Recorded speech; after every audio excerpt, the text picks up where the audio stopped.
Hello everyone, welcome to my channel. Last की videos में हम देख चुके हैं किस किस के बारे में। स्टैटिस्टिक्स में हमने पढ़ना शुरू किया था डायग्राम्स के बारे में। हमने देखा था line diagram, bar diagram, different types of bar diagram, then histogram, then pie chart, and then we have also seen about polygon, frequency polygons. And दो मेथड देखे थे पॉलीगन्स बनाने के, एक था सिंपल डायरेक्ट मेथड और एक था हिस्टोग्राम की मदद से पॉलीगन बनाने का मेथड। तो ये सब हम देख चुके हैं लास्ट के वीडियोस में। अगर आपने मेरी लास्ट की वीडियोस को कवर अप नहीं किया है तो आप उनसे इन सारे कंटेंट्स को आप वहां से कवर अप कर सकते हैं। आज की जो हमने वीडियो बनाई है वो किस पे है? Different types of frequency curves. आपको पता ही है फ्रीक्वेंसी जो कर्व्स होते हैं वो अलग अलग टाइप के होते हैं, अलग अलग शेप के होते हैं। तो कौन सा कैसे शेप का होता है और कौन सा मतलब किस शेप को हम क्या बोलते हैं, आज हम वो पढ़ते हैं।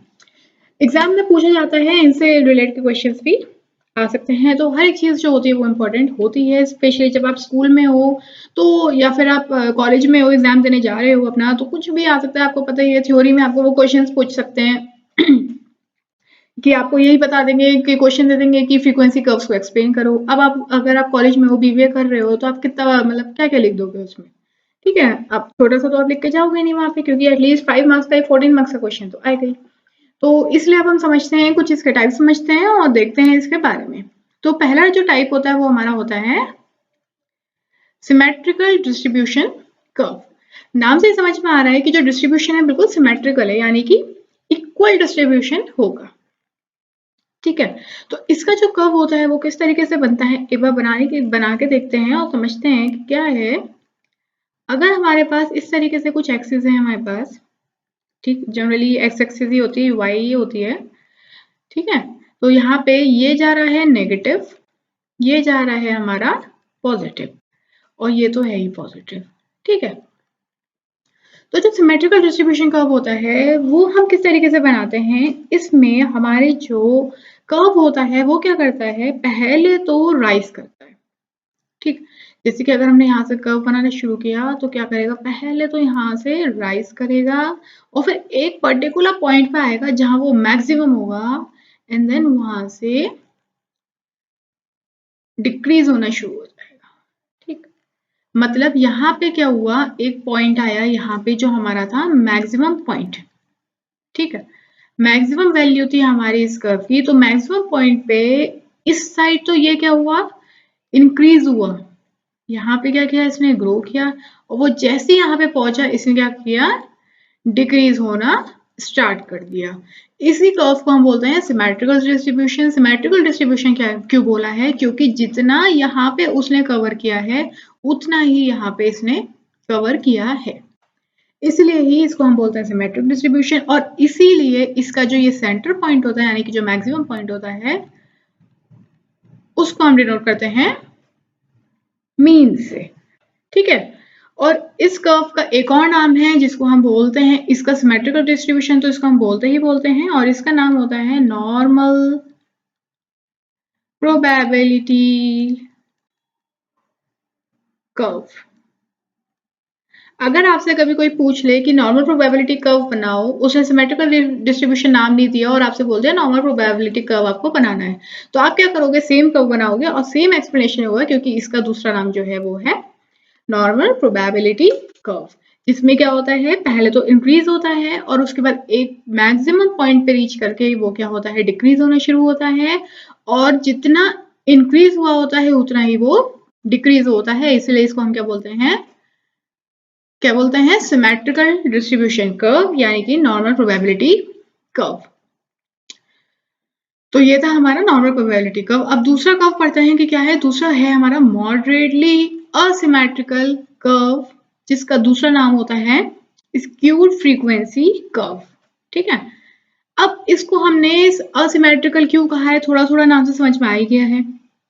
ठीक, थोड़ा थोड़ा आपको नाम से समझ में आ ही गया होगा कि इसको हम यहाँ पे क्या बोल रहे हैं, इसको हम यहाँ पे बोल रहे हैं मॉडरेटली असिमेट्रिकल। मॉडरेटली असिमेट्रिकल हम क्यों बोल रहे हैं इसको, क्योंकि इसमें क्या होता है, अच्छा, इसका दूसरा नाम क्या है, स्क्यूड। स्क्यूड भी है इसका नाम, ठीक है, दूसरा नाम। तो पहले तो हम देखते हैं कि इसमें क्या होता है। इसमें होता है ये कि यहाँ पे आपको पता ही है ये है नेगेटिव और ये जा रहा है पॉजिटिव की ओर और ये होता है पॉजिटिव, ठीक। तो इसमें क्या होता है, हमारा कुछ फ्रीक्वेंसी कर्व स्टार्ट होता है ऐसे ऐसे ऐसे, चलता जाता है चलता जाता है चलता जाता है, आगे आगे आगे आगे आगे आगे, ये बन गया, ठीक। तो आपने यहाँ पे क्या देखा, ये क्या हो रहा है बीच में, अगर हमारा कुछ यहाँ पे अगर ये 0 है तो आपने देखा कि ये पॉजिटिव डायरेक्शन में तो जा रहा है ज्यादा, ठीक, पॉजिटिव डायरेक्शन में तो जा रहा है ज्यादा, और जबकि जो नेगेटिव डायरेक्शन है वो उतना उसमें कैसा जा रहा है, लेस जा रहा है, यानी कि कम जा रहा है ना। नेगेटिव डायरेक्शन जो है उसमें जा रहा है कम, जबकि जो पॉजिटिव डायरेक्शन में उसमें कितना जा रहा है, ज्यादा जा रहा है। तो इसका क्या मतलब है, इस कर्व को हम क्या बोल सकते हैं, पॉजिटिवली स्क्यूड कर्व। हमने अभी देखा इसका जो दूसरा नाम होता है वो होता है स्क्यूड, है ना। मॉडरेटली असिमेट्रिकल कर्व का दूसरा नाम जो होता है वो होता है स्क्यूड। तो स्क्यूड का क्या मतलब है, पॉजिटिवली स्क्यूड कर्व या फिर नेगेटिवली स्क्यूड कर्व। अब ये वाला जो हमारा कर्व है ये क्या है, हमारा पॉजिटिवली स्क्यूड। पॉजिटिवली स्क्यूड क्यों है, क्योंकि पॉजिटिव की तरफ झुका हुआ है। यहाँ पे हम पॉजिटिव ज्यादा जाते हैं और नेगेटिव कम जाते हैं, ये पार्ट हमारा कम होता है और जो पॉजिटिव पार्ट होता है वो हमारा ज्यादा कवर हुआ होता है। फॉर एग्जाम्पल अगर ये -3 है, यहाँ पे ये 0 है, तो ये होगा लगभग 10। इसका क्या मतलब है कि यहाँ पे हम ज्यादा झुके हुए हैं, पॉजिटिव की तरफ हम ज्यादा झुके हुए हैं, इसीलिए हम इसको क्या बोलते हैं, पॉजिटिवली स्क्यूड कर्व, ठीक। और इसको हम असिमेट्रिकल इसलिए ही बोल रहे हैं क्योंकि ये सिमेट्रिकल नहीं है, इसमें दोनों पार्ट्स में डिफरेंस है। ऐसे ही अगर हम बात करें नेगेटिवली स्क्यूड कर्व की, तो आप समझ ही होंगे नेगेटिवली स्क्यूड कर्व किस तरीके का होगा। नेगेटिवली स्क्यूड कर्व होगा जो नेगेटिव की तरफ ज्यादा जाएगा और पॉजिटिव की तरफ जाएगा थोड़ा सा, इस तरीके से, ठीक। तो यहाँ पे क्या हो रहा है, ये है हमारा नेगेटिव और ये है हमारा पॉजिटिव, ये है हमारा 0। तो ये वाला जो हमारा कर्व है ये है हमारा नेगेटिवली स्क्यूड कर्व।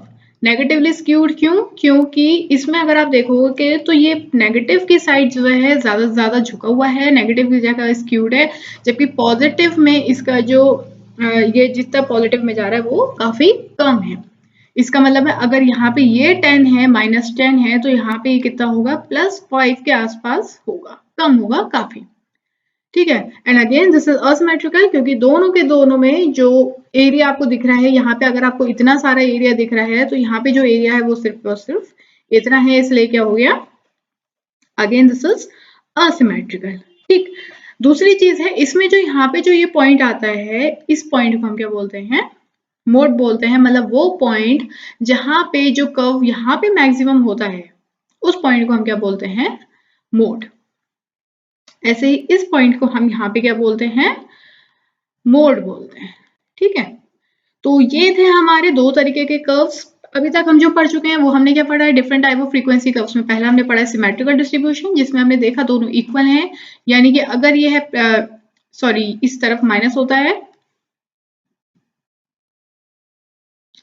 तो अभी हमने देखा कि अगर ये -3 है तो ये होगा +3, दोनों तरफ बराबर है अगर, तो that is symmetrical distribution curve. And if it is not equal, both sides are different, then it is moderately asymmetrical curve. It can be positively skewed or it can be negatively skewed.